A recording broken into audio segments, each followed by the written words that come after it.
Apa itu MPASI? MPASI adalah pemberian makanan pendamping air susu ibu atau MPASI yang dimulai saat ASI saja sudah tidak cukup untuk memenuhi kebutuhan nutrisi. Kapan MPASI diberikan?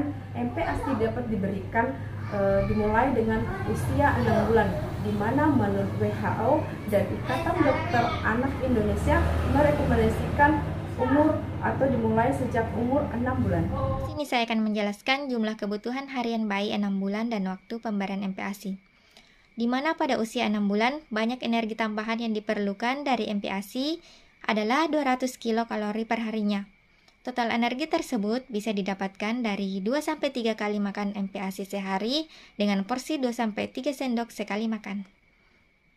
Adapun waktu pemberian MPASI yaitu jam 6 pagi pemberian ASI, jam 8 makan pagi dengan makanan yang berbentuk lumat, kemudian jam 10 pemberian ASI atau makanan selingan seperti buah yang bertekstur lembut, kemudian jam 12 siang makan siang dengan makanan yang lembut, jam 2 pemberian ASI, jam 4 makanan selingan, jam 6 makan malam dengan makanan yang berbentuk lumat, jam 8 pemberian ASI yang bisa diberikan per jam dengan jumlah tergantung dengan kebutuhan bayi, kemudian jam 10 pemberian ASI dan jam 12 malam pemberian ASI, selanjutnya jam 3 pemberian ASI.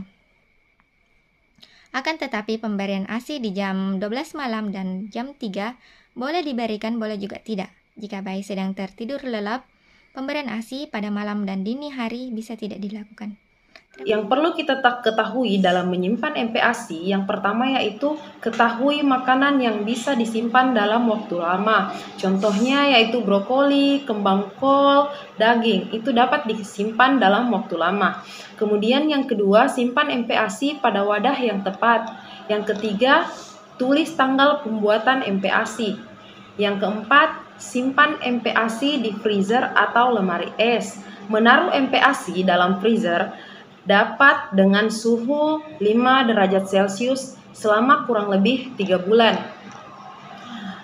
Adapun manfaat dari MPASI bagi bayi itu sendiri yaitu yang pertama sebagai sumber energi, yang kedua memperkenalkan dan mengajari bayi mengenai makanan, yang ketiga mendukung perkembangan kemampuan makan, yang keempat mengembangkan kemampuan bayi untuk makan sendiri, yang kelima mengembangkan selera makan anak, yang keenam melawan infeksi, yang ketujuh membantu pembentukan tulang, yang kedelapan membantu menjaga kesehatan jantung, yang kesembilan menangkal radikal bebas, dan yang terakhir menjaga kesehatan ginjal. Lihat di sini bahannya ada nasi sebagai karbohidratnya, ada 20 gram hati ayam sebagai protein hewani, ini ada 25 gram tempe sebagai protein nabati, ada serat yaitu sayuran, dan ada bumtik atau bumbu bawang merah dan bawang putih. Kemudian di sini ada minyak goreng sebagai bahan lemaknya, yang dipakai adalah setengah sendok makan. Yang pertama kita panaskan dulu minyaknya, kemudian kita tumis bawang merah bawang putih sampai harum,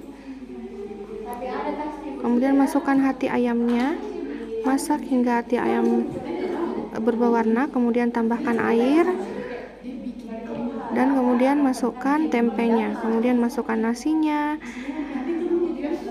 kemudian tunggu hingga masak dan masukkan.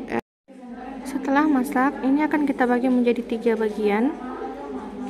Yang pertama untuk makan pagi, kemudian untuk makan malam, dan untuk makan siang.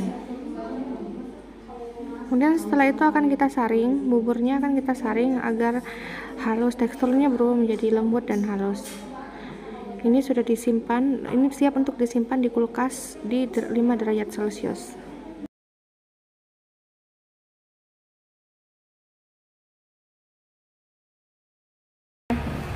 Jadi ini adalah proses pembuatan cemilan untuk bayi 6 bulan.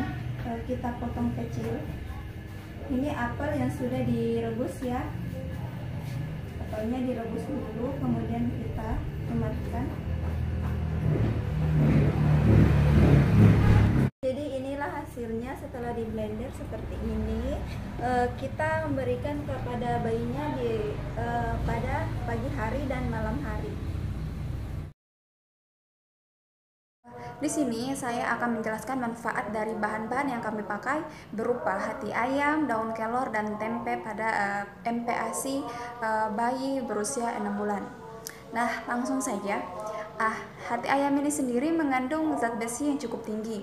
Selain itu, dalam hati ayam ini juga ada mineral yang lebih mudah diabsorpsi karena mengandung lebih sedikit pengikat mineral. Yang kedua, daun kelor. Nah, daun kelor ini mengandung vitamin A, vitamin B, vitamin C, kalsium, kalium, besi, dan protein dalam jumlah yang sangat tinggi yang dapat mudah dicerna dan diasimilasi oleh tubuh manusia. Selain itu, asam amino yang terkandung diduga dapat meningkatkan sistem imun pada tubuh.